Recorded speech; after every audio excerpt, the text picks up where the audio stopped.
Hello नमस्कार दोस्तों, स्वागत है आपके अपने channel Sunil sir math point में। इसके बाद आपको इससे पहले वाले वीडियो में मैंने कराया था तीसरा चैप्टर, वो तीसरा क्वेश्चन पहले एक्सरसाइज पूरी कंप्लीट करा चुके हैं। अब आपको 1.2 के क्वेश्चन कराने वाले हैं। जो एक्सरसाइज दे रखी है वो देखिए। एक्सरसाइज है 1.2, पहला क्वेश्चन है। देखिए, निम्नलिखित संख्याओं को अभाज्य गुणनखंडों के गुणनफल के रूप में लिखिए। तो ये संख्याएं दे रखी, इनको गुणनखंड के रूप में लिखना है। गुणनखंड का अर्थ होता है कि इनको गुणा के रूप में। जैसे आपका 6 दे रखा है, ये दे रखा है 6 दे रखा है। 6 को हम लिख सकते हैं गुणा के रूप में 2 गुणा 3 या 3 गुणा 2। ये होता है गुणनखंड, मतलब इसके गुणा के रूप में छोटे छोटे खंड करना, तो वो कहलाता है गुणनखंड। जब मान लो 8 दे रखा है तो 8 के गुणनखंड के रूप क्या हुए, जैसे 2 गुणा 2 गुणा 2। गुणा के रूप में इनको छोटे छोटे खंडों में डिवाइड करना, मतलब बांटना। जैसे मान लो 12 दे रखा है तो 12 क्या लिख सकते हैं, 2 गुणा 2 गुणा 3, 2 गुणा 4 3 12। तो ये कहलाता है आपका गुणनखंड। ऐसे अगर आप निकालें 25 को लिखेंगे तो 5 पंजे 25, तो ये कहलाता है गुणनखंड रूप। तो ये हाई स्कूल में 1.2 में एक एक्सरसाइज दे रखी है, इसमें लिखना है आपको गुणनखंड के रूप में। कैसे लिखेंगे ये देखें। पहला है 140, दूसरा 156, 38 25, 5005 और 7429। ये 5 क्वेश्चन दे रखे हैं। पांचों क्वेश्चन को आपको गुणनखंड के रूप में लिखना है। तो कैसे लिखेंगे वो देखो। 2 से काटेंगे, 2 सत्ते 14, 70 आ गया। 2 से काटेंगे, 2 3 6, 2 पंजे 10। 5 से काटेंगे, 5 सत्ते 35, 5 एकन 5 और 7 से फिर काट देंगे, 7 एकन 7। 7 से जब हमने काटा तो ये पूरा कट गया। कटने के बाद क्या हुआ, 140 को गुणा के रूप में लिखना है। इसको किस रूप में लिखना है, गुणा के रूप में। तो कैसे लिखेंगे, 2 गुणा 2 गुणा 5 गुणा 7। जो ये दे रखे हैं जिनसे हमने काटे हैं वही गुणा के रूप में हो जाएंगे आपके। तो 2 की पावर कितना, 2 हो जाएगा, क्योंकि 2 बार गुणा में लिखा हुआ है। जिसकी पावर यहाँ पर 2 है तो इसका अर्थ ये है कि 2 बार गुणा में, तो पावर 2 रहेगी। 3 बार होता पावर 3 रहती।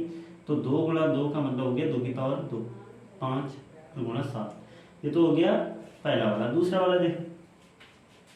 दूसरा वाला आपका दे रखा है 2 सत्ते 14, 2 अट्ठे 16। 2 से काटेंगे, 2 3 6, 2 9 18। 3 से काटेंगे, 3 एकन 3, 3 3 9। 13 से काटेंगे, 13 एकन 13। इसको भी इस फॉर्म में लिखना है, किसके गुणा के रूप में। कैसे लिखेंगे, 2 गुणा 2 गुणा 3 गुणा 13। मतलब जो दे रखे हैं इनको गुणा के रूप में लिखना है। अब 2 की देखो, 2 को कई बार गुणा में लिखा है, 2 बार। तो इसकी पावर कितनी होगी, 2 बार आएगी। पावर 2 की 2 हो गई, गुणा 3 गुणा 13। तो या तो ये भी सही है या ये भी सही है। ये 2 रूप में लिख सकते हैं। इसके बाद देखो 38 25।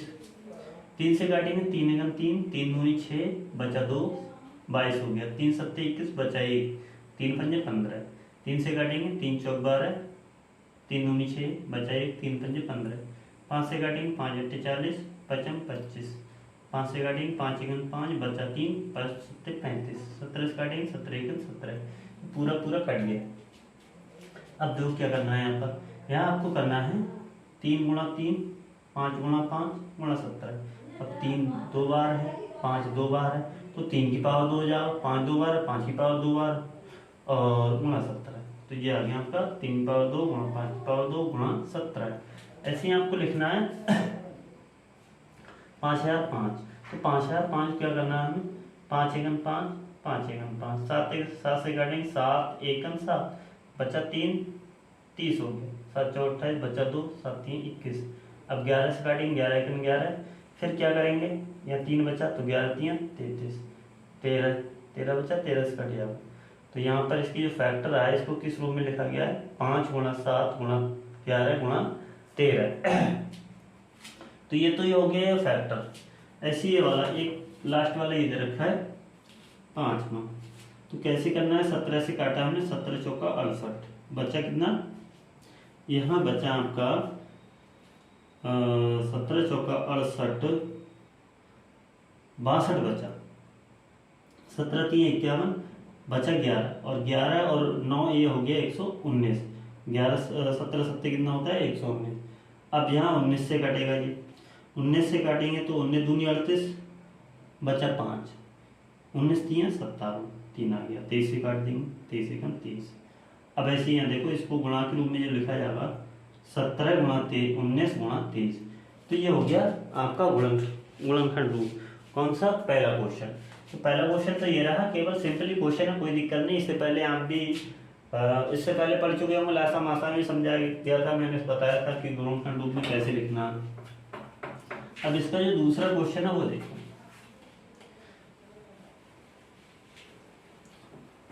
दूसरा क्वेश्चन है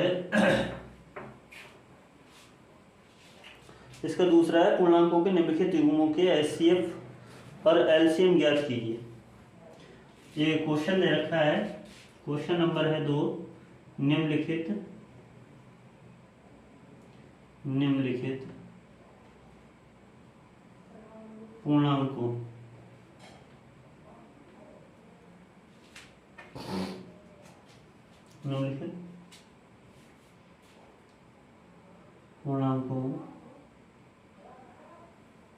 पूर्णांकों युग्म के एचसीएफ तथा एलसीएम ज्ञात कीजिए तथा इनकी जांच तथा इनके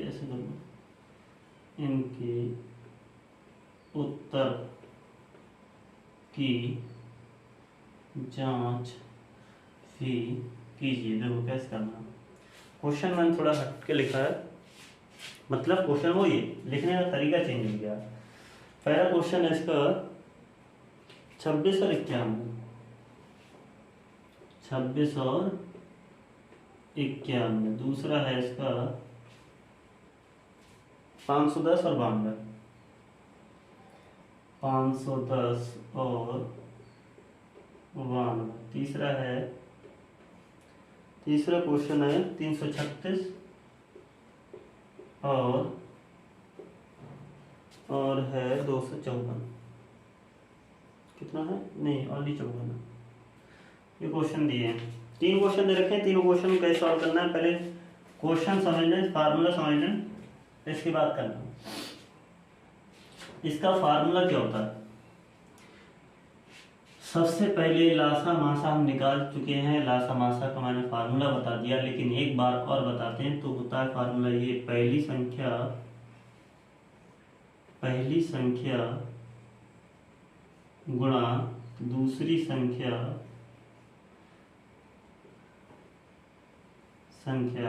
बराबर लासा गुणा मासा। ये हिंदी में पहली संख्या गुणा दूसरी संख्या बराबर लासा गुणा मासा। अब यहाँ पहली संख्या को हम ए से डिनोट कर लें, दूसरी संख्या को बी से डिनोट कर लें, लासा के लिए एलसीएम हो गया, मासा के लिए एचसीएफ हो गया। तो ये शॉर्ट में हमने लिख दिया, ए गुणा बी बराबर एलसीएम इंटू एचसीएफ।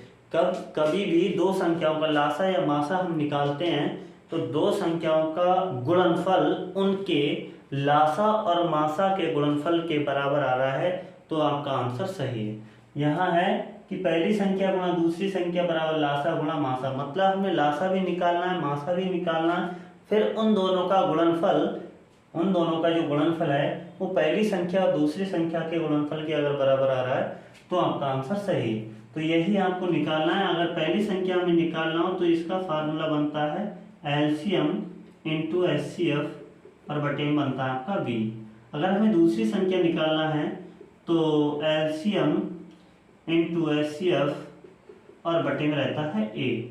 ऐसे ही हमें अगर एलसीएम निकालना है, एलसीएम यदि निकालना है, एलसीएम हमें निकालना है यहाँ से एलसीएम, तो ए इंटू बी और बटे में आ जाता है आपका एचसीएफ। यदि हमें निकालना है यहाँ से एचसीएफ, यदि एचसीएफ हमें निकालना है तो ए इंटू बी बटे में आ जाता है एलसीएम। तो ये एक फार्मूले से देखो क्या बने, 1 2 3 और ये 4। पहला फार्मूला तो वो खुद है, उससे ही 4 फार्मूले और बन गए। तो ये फार्मूला के जरिए हमें सिद्ध करना, यहाँ लिखा गया है कि निम्नलिखित पूर्णांकों युग्म के एचसीएफ तथा एलसीएम ज्ञात कीजिए तथा इनके उत्तर की जांच भी कीजिए। तो उत्तर की जांच का मतलब यह है कि पहली संख्या गुणा दूसरी संख्या बराबर आना चाहिए लासा गुणा मासा। अगर ये कंडीशन आपकी ये फॉलो हो रही है तो आपका आंसर सही है, और ये कंडीशन फॉलो नहीं हो रही तो आपका आंसर गलत है। अब हम देखें इसका सॉल्यूशन। तो ये फार्मूला आप नोट कर लें। क्वेश्चन देखें, पहला क्वेश्चन है 26 और 51, इसको करेंगे गुणनखंड विधि से। गुणनखंड विधि से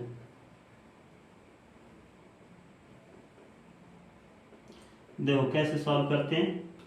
26 का फैक्टर करेंगे तो 2 से काटेंगे, 2 एकम 2, 2 3 6, 13 से काटेंगे 13 एकम 13, और 91 का फैक्टर कर लें हम, 3 से काटेंगे, 3 से कटेगा नहीं, 7 से कटेगा, 7 एकम 7 बचा 2, 7 3 21, 13 से कट जाएगा, बस ये आ गया।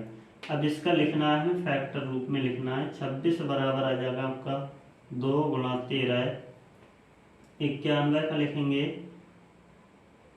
7 गुणा 13। अब यहाँ हमें निकालना है, पहले एचसीएफ निकालना है। तो एचसीएफ आप जानते हैं जो दोनों संख्याओं में कॉमन होता है वो आपका एचसीएफ होता है।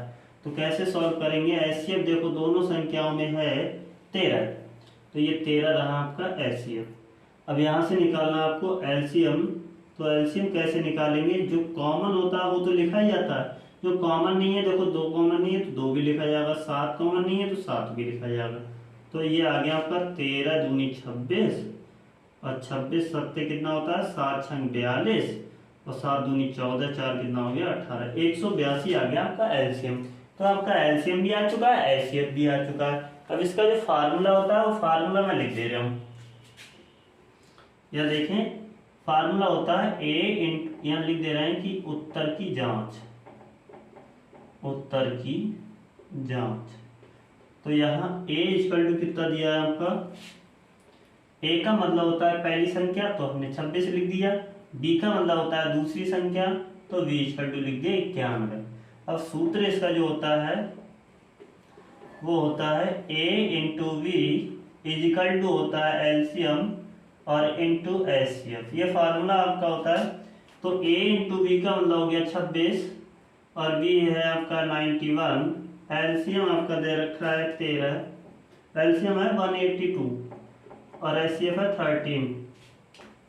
इनकी मल्टीप्लाई जब हम करेंगे, पहले 91 की और 26 की मल्टीप्लाई कर ले, 6 एकम 6, 6 नेम 54, 2 एकम 2, 2 नेम 18, 6 आया, 4 2 6, 8 5 13, ये आया ये 182 की गुणा हम 13 से